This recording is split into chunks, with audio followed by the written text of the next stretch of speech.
साथ आज आपने इस हवाले से स्टोरी भी की जिसके हक़ाइक़ हमने अवाम के सामने रखे। क्या वजह है कि सुप्रीम कोर्ट की तरफ से मुसलसल और मुकम्मल खामोशी है, जबकि आज पाकिस्तान बार काउंसिल ने भी कहा कि मुख्तलिफ बार रेफरेंस की तरफ जाएंगे, हुकूमत भी कह रही है, खामोशी क्यों है? जी शाहजेब, कोई फार्मल इस तरह का एलामिया नहीं जारी हुआ जो ये ऑडियो लीक्स आई हैं, लेकिन इनफॉर्मल मीटिंग फुल कोर्ट हुई, उसमें इतलात ये हैं कि ओपिनियन डिवाइड थी। एक सेक्शन सुप्रीम कोर्ट के जजेस उनका ये था कि जी इस मामले को प्रोब किया जाए, और लेकिन कुछ जजेस का ख्याल था कि हमें जिस तरीके से ये ऑडियो सामने आई और एक केस सब जुडिस था तो ये कंटेम्प्ट की प्रोसीडिंग इनिशिएट करनी चाहिए। तो ये सारा मामला अब जो है वो चीफ जस्टिस उमर अता बंदयाल के हाथ में है कि वो इसको किस तरह अब आगे जो है वो चलाएंगे, क्योंकि सुप्रीम कोर्ट में जैसे कि हमने देखा कि जस्टिस काजी फाइसा केस के बाद वहाँ जो है वो बड़ी एक जो है वो डिवीज़न वाजे है, नज़रियाती डिवाइड कहें या और मुख्तलिफ मामला देखें, वो 4-5 साल से हर मामले में चाहे जजेस की अपॉइंटमेंट हो, चाहे वो केसेस की फिक्सेशन हो, बेंचेस की कंपोजिशन हो, ये डिवाइड नज़र आई है। तो इसमें इवन अब ये भी है कि जस्टिस मज़ाहिर एक बेंच जो है वो हेड कर रहे थे, तो 2 जजेस जस्टिस अतर मिनल्ला और जस्टिस जमाल मंदोखेल वो इस हफ्ते उनके साथ नहीं बैठ रहे। तो ये एक बड़ा जो है वो जो सीनियर वकला हैं वो भी बड़े परेशान हैं इन हालात में कि पहले हमने देखा कि जस्टिस काजी फाइसा केस के बाद कुछ जजेस जस्टिस काजी फाइसा के साथ नहीं बैठते थे, और अब जो है वो इस तरह की जो है वो इतलात आ रही हैं कि जी जस्टिस मज़ाहिर के साथ भी कुछ जजेस नहीं बैठ रहे। तो ये एक बड़ी अलार्मिंग सिचुएशन है। अब चीफ जस्टिस उमर अता बंदयाल, उनके लिए चैलेंज है कि वो इस सारी सूरत हाल को कैसे डील करते हैं। अगर आप इस केस को जस्टिस मज़ाहिर और जस्टिस काजी फाइसा के अगर मामलात को देखें तो वो कंपैरिजन करें तो बड़ा जो फ़र्क नज़र आ रहा है वो है वकला का, कि जस्टिस काजी फाइसा के साथ जो वकला के दोनों धड़े थे, प्रोफेशनल लॉयर्स और इंडिपेंडेंट ग्रुप, ये दोनों जो है वो जस्टिस काजी फाइसा के साथ खड़े थे। लेकिन जस्टिस मज़ाहिर के हवाले से हमने देखा कि आज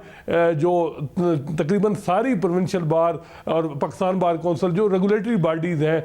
वकला की, उन्होंने यूनानिमसली ये डिसाइड किया है कि जी हम सेपरेटली कंप्लेन फाइल करेंगे उनके खिलाफ। तो ये एक बड़ा सिग्निफिकेंट है मामला। इसमें हमने देखा कि सबसे ज़्यादा इंडिपेंडेंट ग्रुप, और इंडिपेंडेंट ग्रुप याद रहे कि माजी में जब जस्टिस मज़ाहिर पे इससे पहले एक उन पर प्रोसीडिंग सुप्रीम जुडिशल काउंसिल ने इनिशिएट की, तो इसी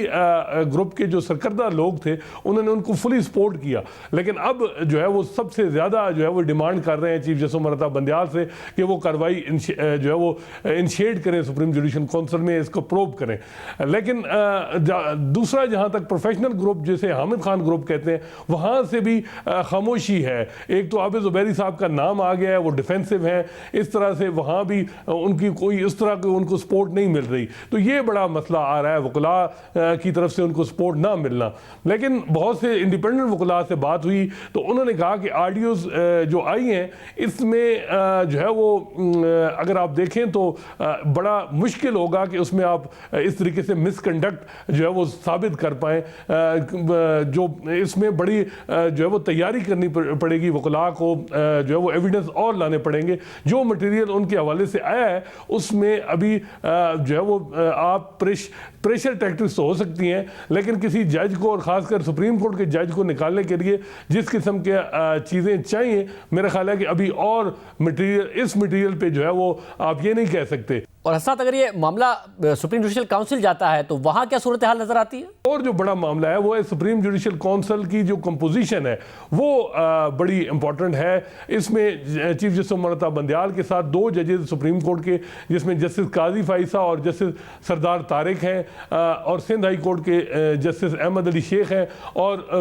लाहौर हाई कोर्ट के जज चीफ जस्टिस अमीर भट्टी हैं। तो अब देखना होगा कि सुप्रीम जुडिशल काउंसिल भी की जो कंपोजिशन है वो भी बहुत इंपॉर्टेंट होगी अगर ये मामला चलता है इससे। लेकिन हमने देखा कि सुप्रीम जुडिशल काउंसिल की जो प्रोसीडिंग है इनिशिएट, वो चाहे 4 जज कहते भी रहे, वो जब तक chief justice Umar Ata Bandial initiate नहीं करेंगे तो वो इनिशिएट नहीं होगी। जब इनिशिएट होगी तो फिर उनका रोल आएगा। तो पहले तो सबसे पहले चीफ जस्टिस उमर अता बंदयाल कहे कि वो किस तरह इस चीज़ को देखते हैं, फिर जब आएगा तो फिर कंपोजिशन जैसे मैंने बताया इसमें जस्टिस काजी फाइसा है जिन्होंने माजी में हमने देखा कि जस्टिस मज़ाहिर की एलिवेशन की मुखालफत की, डिसेंट किया। जस्टिस सरदार तारिक और जस्टिस मज़ाहिर का कभी हमने नहीं देखा कि बेंच इकट्ठा हो सुप्रीम कोर्ट में। तो और इसी तरह जस्टिस अहमद अली शेख जिनको 4-5 साल से सुप्रीम कोर्ट में एलिवेट नहीं किया जा रहा, जस्टिस अमीर भट्टी उनके हवाले से, और जिस तरह आजकल चीज़ें चल रही हैं, तो ये बड़ी इंटरेस्टिंग सूरत हाल होगी अगर सुप्रीम जुडिशल काउंसिल इस मामले को देखे। लेकिन सबसे पहले ये है कि चीफ जस्टिस उमर अता बंदयाल क्या वो इस मामले को वो ये इस चीज़ वो समझेंगे कि इस मामले को मिसकंडक्ट या इसमें सुप्रीम जुडिशल काउंसिल टेकअप करे, या फिर ये भी हो सकता है कि वो 184(3) में कोई सो मोटो लेके ओवरऑल इस मामले को देखें कि ऑडियोज जिस तरीके से आई हैं, ये सर्विलेंस का मामला है, इसको देखें। लेकिन बहुत से वकला का कहना है कि जी यही मामला जस्टिस काजी फाइसा केस में भी थे। अगर उस वक्त ये चीज़ें और सर्विलेंस का मामला उस वक्त इन जजेस के सामने रखा गया तो उस वक्त चीफ जस्टिस उमर अता बंदयाल का ये मौक़िफ़ था कि जी और ये उनका जो जजमेंट थी 19 जून 2020 की, उसमें ये था कि मटेरियल चाहे जैसे भी आए, लेकिन अगर मटेरियल में वो एडमिटेड फैक्ट है या वो उसमें है तो वो जज के खिलाफ कार्रवाई हो सकती है। तो ये एक मामला है कि अगर मटेरियल ऑब्जेक्शन तरीके से या गलत तरीके से भी लिया गया है लेकिन उसमें कोई जान है तो वो इस्तेमाल हो सकता है, ये उनकी अपनी ही जजमेंट है। तो इस वजह से मेरा ख्याल है कि बहुत सी चीज़ें हैं, अगले 2 हफ्ते इस हवाले से बहुत इंपॉर्टेंट होंगे।